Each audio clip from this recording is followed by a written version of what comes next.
Que está aqui também o irmão Álvaro, que está ali atrás, que é nosso aqui da igreja. Quero dizer para o irmão que nós amamos você, viu? Amamos você em Cristo Jesus e que o Senhor é muito importante para nós. Amém? Em nome de Jesus. Que Deus venha estar abençoando a todos. Missionária Meditônia, orando pelo mensageiro da palavra do Senhor. Glória a Deus.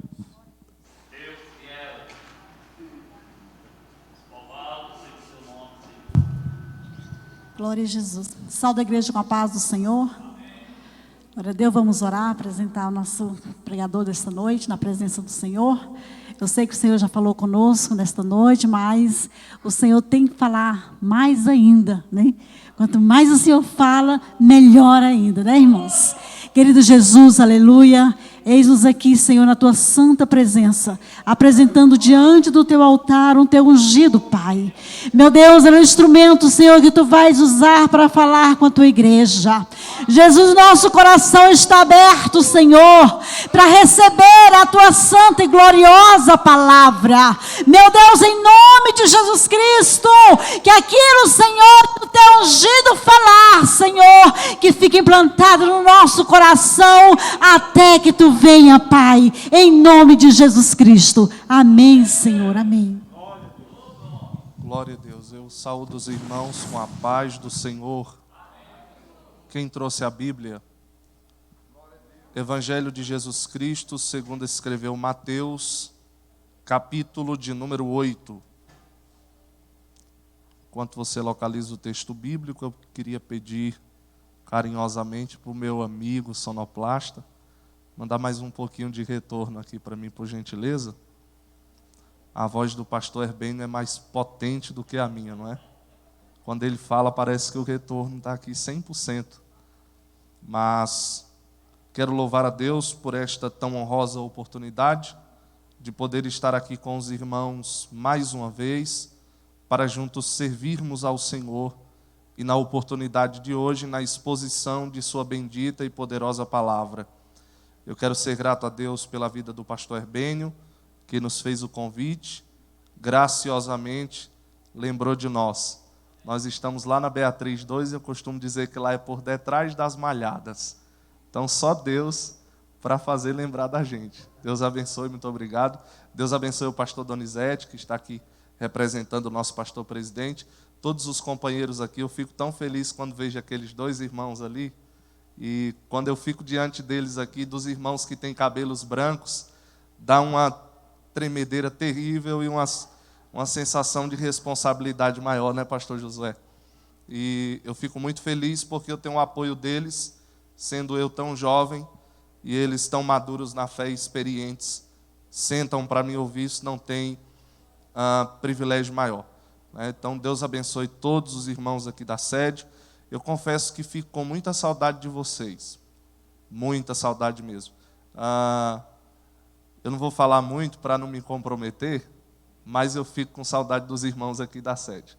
Eu gosto dos cultos aqui, pastor. Eu gosto de vir para cá. E às vezes ficamos impossibilitados de estar com maior frequência aqui, mas na medida do possível sempre é bom estar aqui com os irmãos. Escola Bíblica Dominical, culto de ensino, campanha nas quintas-feiras. Eu fico muito feliz quando posso estar com os irmãos. Deus abençoe os meninos aqui que estão gravando a mensagem para mim. Muito obrigado pela disponibilidade de vocês, tá? Todos encontraram o texto bíblico? Mateus capítulo de número 8, versículo de número 18, versículo de número 23, até o versículo de número 27. E Jesus, vendo em torno de si uma grande multidão, ordenou que passassem para outra margem.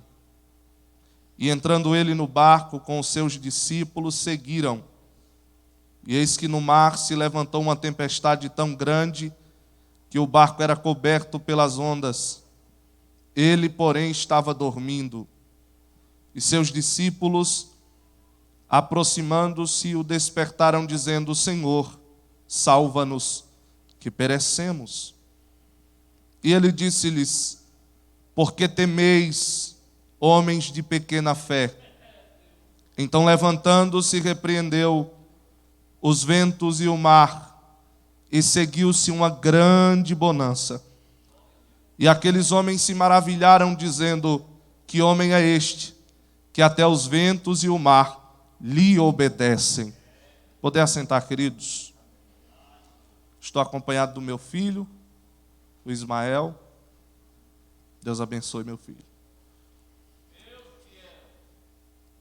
O mar da Galileia, diferente do que muitos de nós pensamos, pelo fato de atribuirmos o título de mar, não passa de um grande lago, com cerca de 21 quilômetros de comprimento por 13 de largura. É a principal fonte de água daquela região.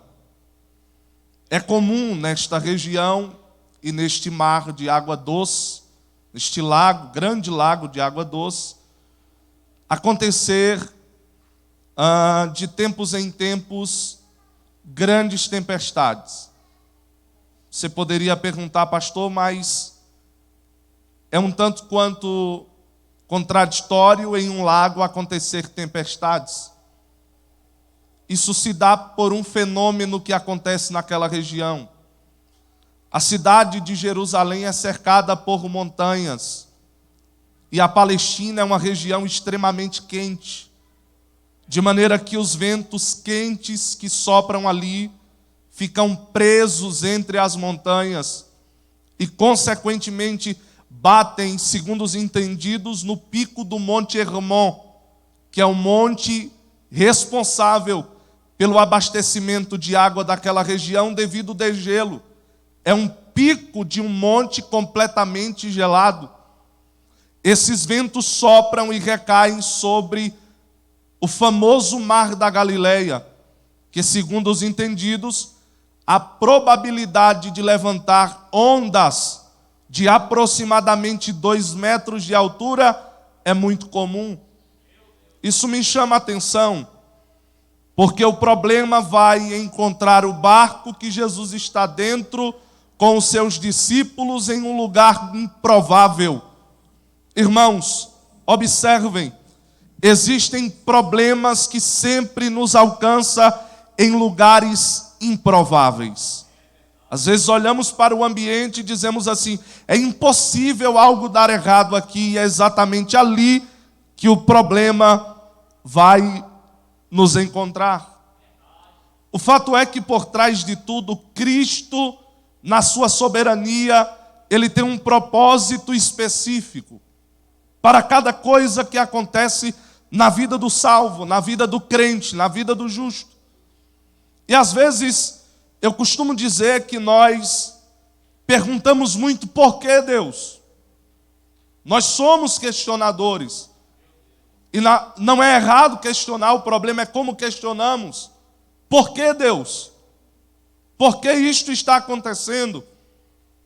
E na verdade nós deveríamos mudar a pergunta, continuar perguntando, mas mudarmos a pergunta. Ao invés de perguntarmos por quê, nós deveríamos perguntar: para quê? Qual é o propósito? Qual é a finalidade?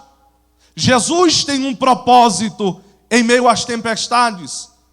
E eu quero falar nesta noite subordinado a um tema: paz em meio às tempestades.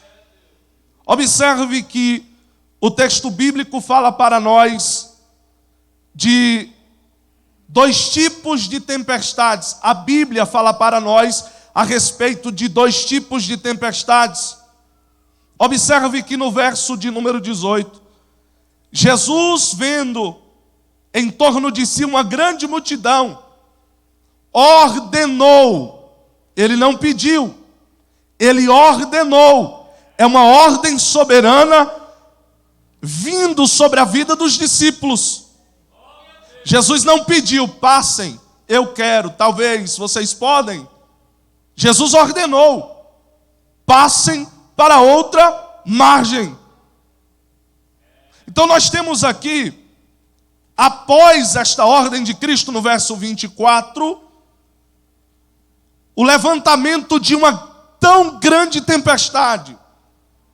E aqui é o primeiro tipo de tempestade que a Bíblia fala para nós. Qual é, pastor? As tempestades que enfrentamos por conta da obediência.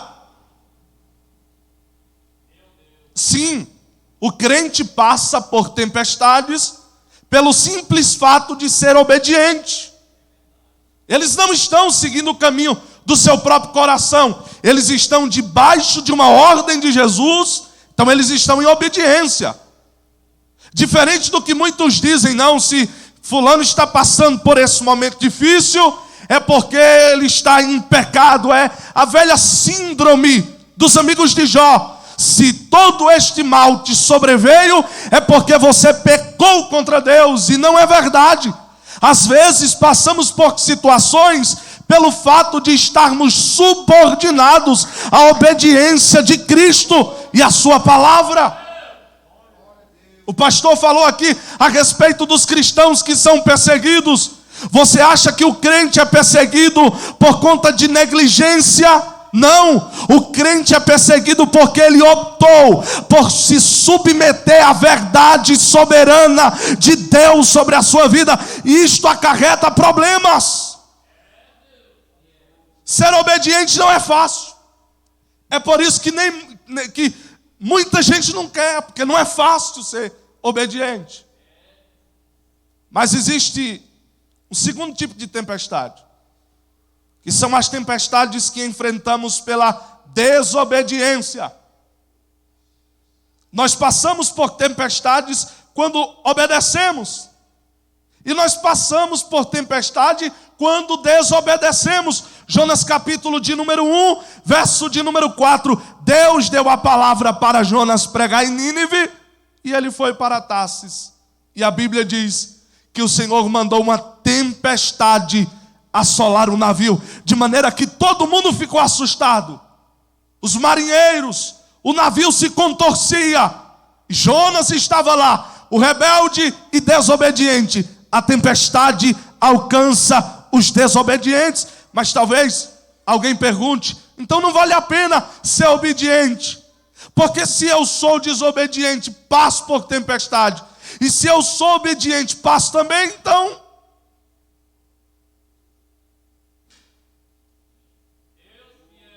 O que eu quero dizer com isso, eu vou explicar,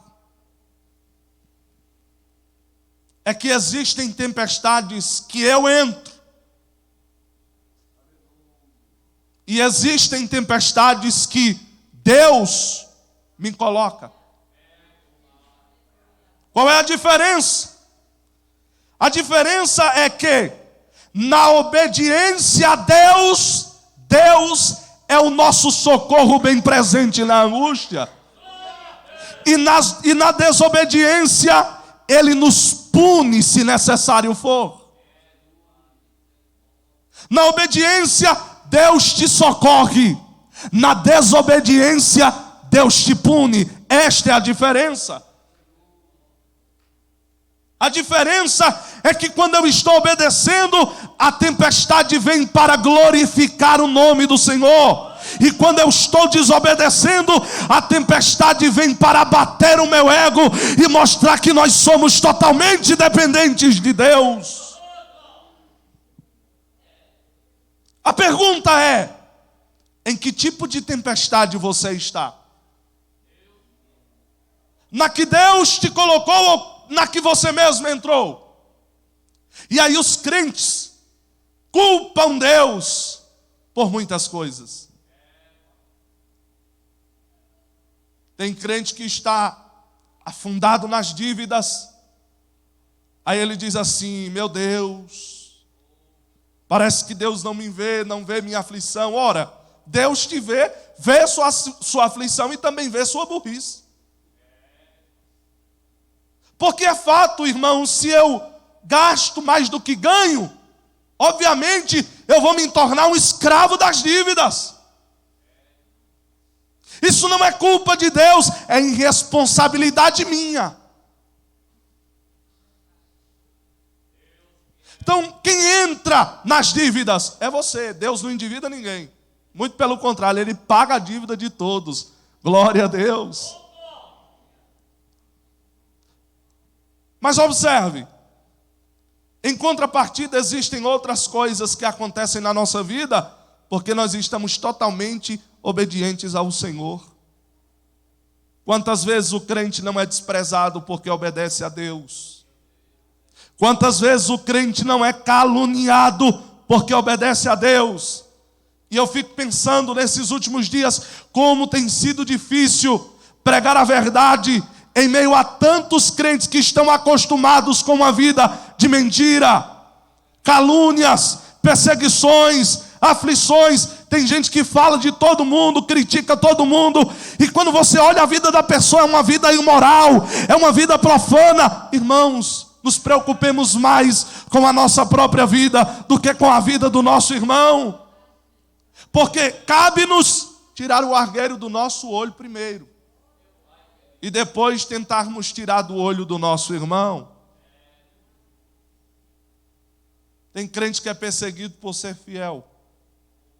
Exemplo, crente que vai para o culto é chamado de barata de igreja. Crente que é dizimista é chamado de crente besta que está enricando o pastor. Crente que evangeliza é chamado de louco, ninguém faz mais isso no meio da rua. Pare de incomodar o povo domingo à tarde. Ou você escuta estas pessoas, ou você escuta a Bíblia que diz: incomodem todos os moradores da terra. Há um custo muito alto por ser obediente. Pela obediência, Micaías foi esbofeteado por falar a verdade de Deus ao ímpio rei por nome de Acabe. Por obediência, João Batista perdeu a sua cabeça. Por obediência, Paulo foi decapitado. Por obediência, João foi preso na ilha de Pátimos. Mas deixa eu dar uma palavra para você: se fecharem as portas na terra, porque você é obediente, fica tranquilo, porque o Senhor se encarrega de abrir a porta do céu para você entrar nela para a glória do nome dEle.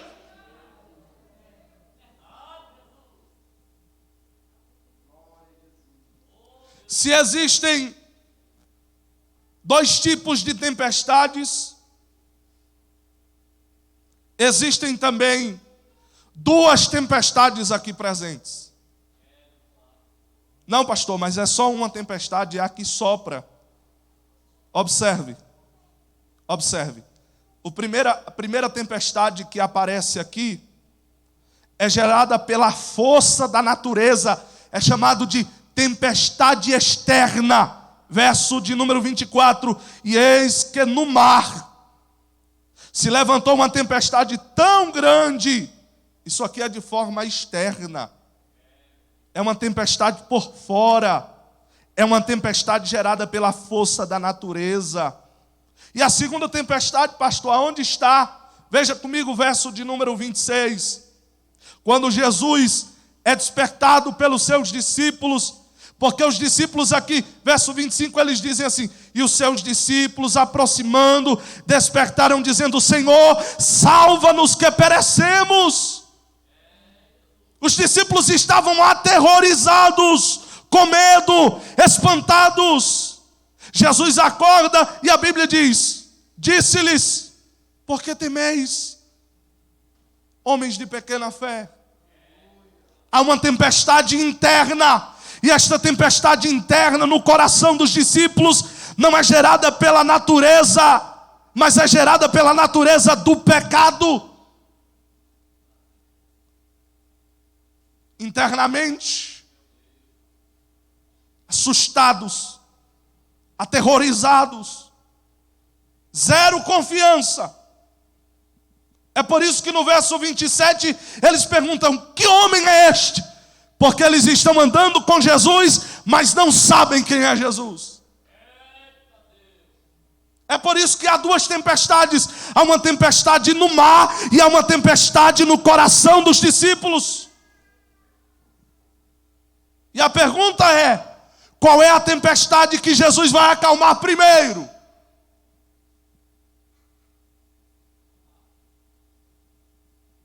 A tempestade interna. Porque antes de Jesus repreender o vento e as ondas, Ele olhou para os seus discípulos e disse: por que temeis, homens de pequena fé? Jesus estava acalmando a tempestade dentro do coração dos discípulos. E eu vim aqui nesta noite para dizer que Jesus vai acalmar as tempestades internas que tem assolado o seu coração, que tem atribulado a sua vida. Por quê, pastor? Porque é mais fácil acalmar uma tempestade do que um coração tempestuoso. Nós pedimos muito para que Jesus resolva os problemas externos, mas Jesus está dizendo: eu vou começar de dentro para fora, eu vou começar resolvendo dentro de você, eu vou começar a usar as situações da vida para mudar você, e depois eu mudo o lugar que você está inserido. É resultado, o resultado de uma calmaria interna. Consequentemente, trará benefícios externos. Então Jesus vai acalmar o coração dos discípulos. Mas a pergunta é: como fazer para ter paz em meio às tempestades? Em primeiro lugar, entendendo que eu estou ali pela vontade de Jesus. Foi Ele que ordenou, verso 18, e ordenou-lhe Jesus que passassem para outra margem. Segundo, entendendo que aquilo que me perturba não perturba o mestre, verso 24, parte B, a Bíblia diz que a tempestade está acontecendo e Jesus está dormindo. Oh glória, isso aqui me deixa muito alegre, sabe por quê? Porque aquilo que tira o meu sono não tira o sono do mestre. Aquilo que perturba a minha alma não perturba a alma de Jesus. Aquilo que te atribula não atribula o Senhor. Por que nós ficamos atribulados? Por quê? Porque nós não temos confiança. Jesus dorme porque Ele confia que a chegada do outro lado é garantida. Eu quero que você saia daqui com esta convicção de que nós devemos confiar no Senhor, independente da circunstância, independente da situação adversa que nós estamos passando. Terceiro, entendendo que Ele está provando a nossa fé. Verso de número 26, parte B. Homens de pequena fé. Jesus usa situações para provar nossa fé. E por que não dizer que o capítulo 8 do Evangelho segundo escreveu Mateus é o capítulo da fé, se não vejamos. Primeiro, nós temos do versículo de número 1 até o versículo de número 4, a fé de um leproso que foi purificado. Do versículo de número 5 ao versículo de número 10, nós temos a fé do oficial romano: basta uma palavra tua e o meu servo será curado. Do versículo de número 14 ao versículo de número 17, nós temos a fé da sogra de Pedro. E eu brinco quando prego esse texto, porque no capítulo 8, até sogra tem fé e os discípulos não. Irmão, quando você está numa tribulação e a tua sogra chega para você e diz assim: vai dar certo, rapaz, fica tranquilo, é porque você está quase desviado mesmo. Brincadeiras à parte, mas observe que o capítulo de número 8, todo mundo tem fé. E as pessoas que têm fé aqui não acompanhavam Jesus de perto, como os discípulos. Porque parece que aqueles que estão perto de Jesus estão mais limitados a ver aquilo que Ele pode fazer.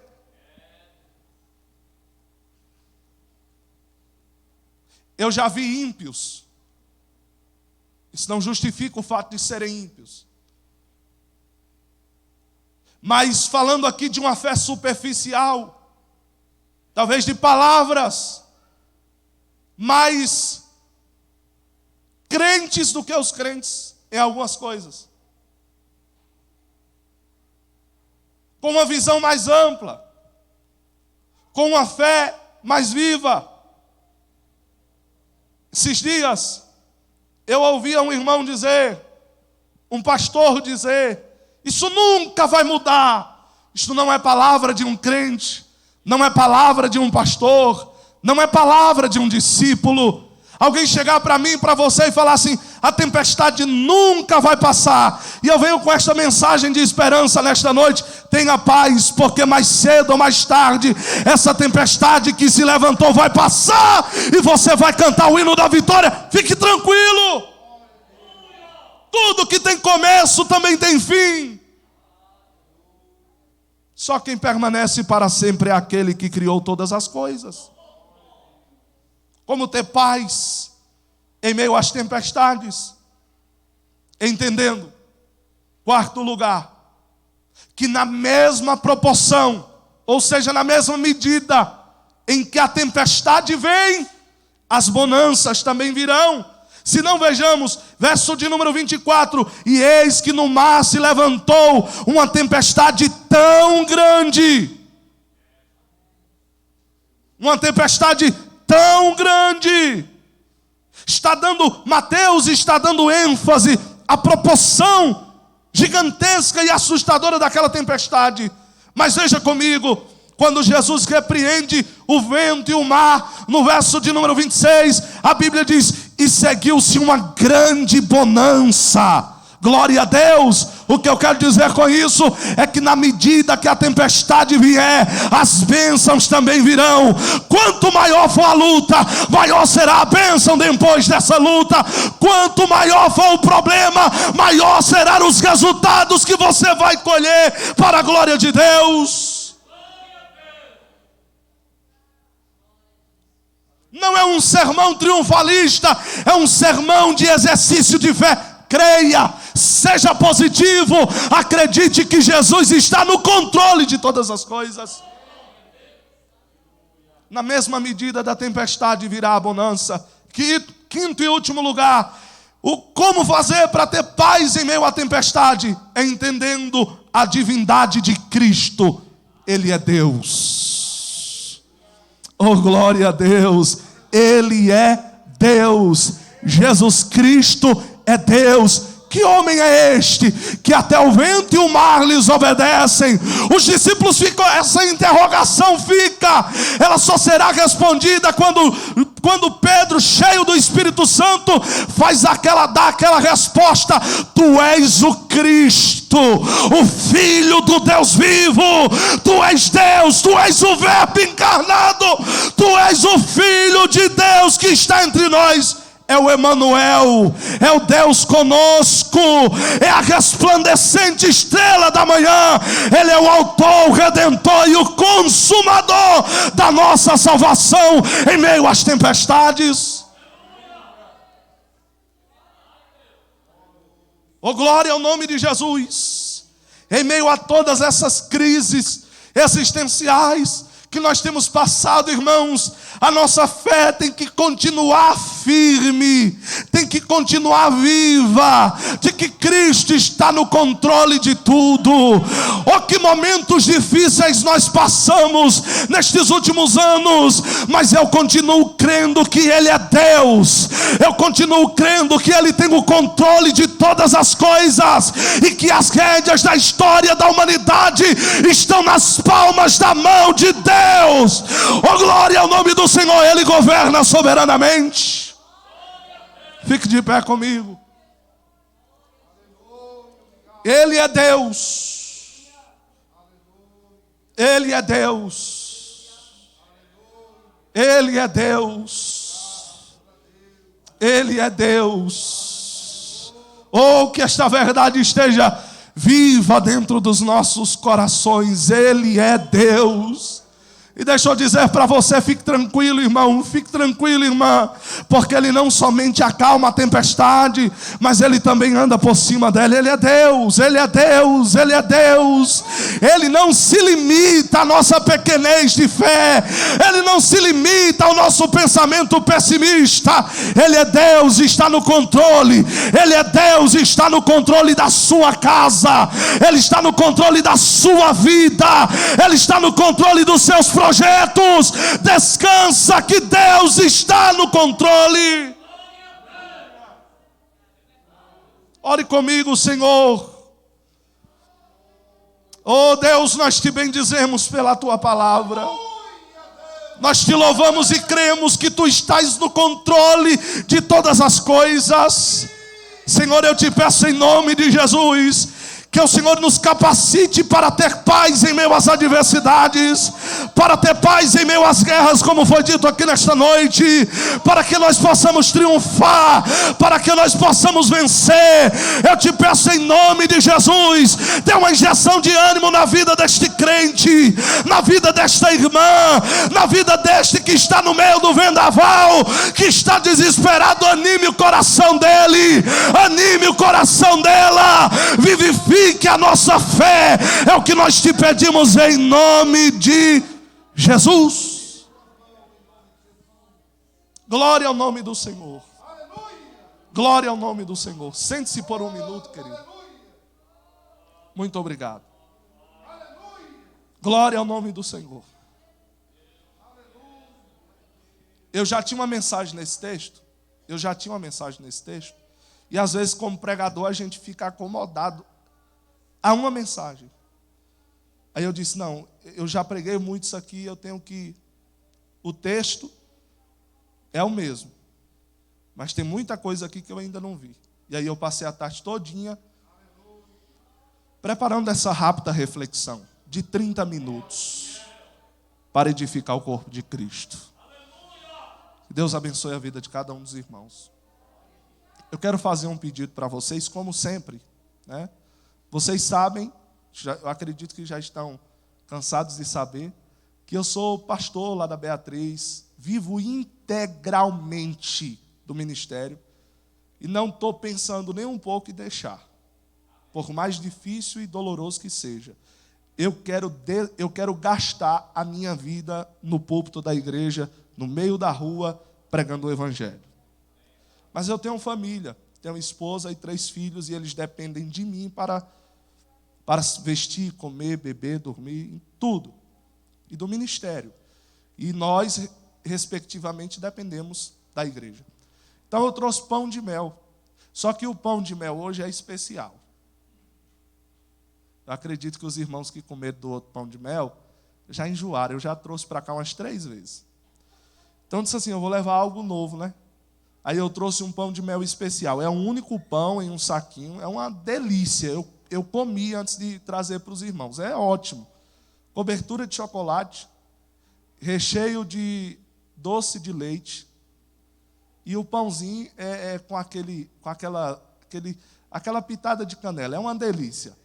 Então os irmãos, pastor, quanto que é o pão de mel? Os irmãos sabem que eu não vendo. Eu disponibilizo ali na porta da igreja. Os irmãos passam, pegam o pão e deixam uma oferta de amor. Amém? Eu sei que o povo aqui é muito generoso. Mas teve uma igreja que eu fui esses dias, foi semana passada.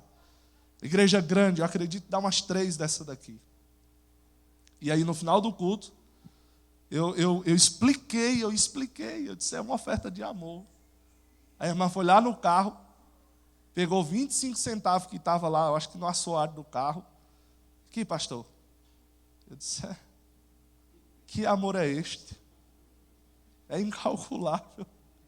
Então, irmãos, não me pergunte o preço. Pastor, quanto é? Pegue o pão, deixa a oferta que Deus tocar no seu coração. Se você não tiver dinheiro, que o povo hoje só tem dinheiro no banco, que eu acho que é para evitar dar oferta na igreja, e tem que ter Pix agora nas igrejas, que é para o povo ofertar. Então você faz um Pix, tá? Deus abençoe a vida de cada um dos irmãos. Eu agradeço a oportunidade em nome de Jesus.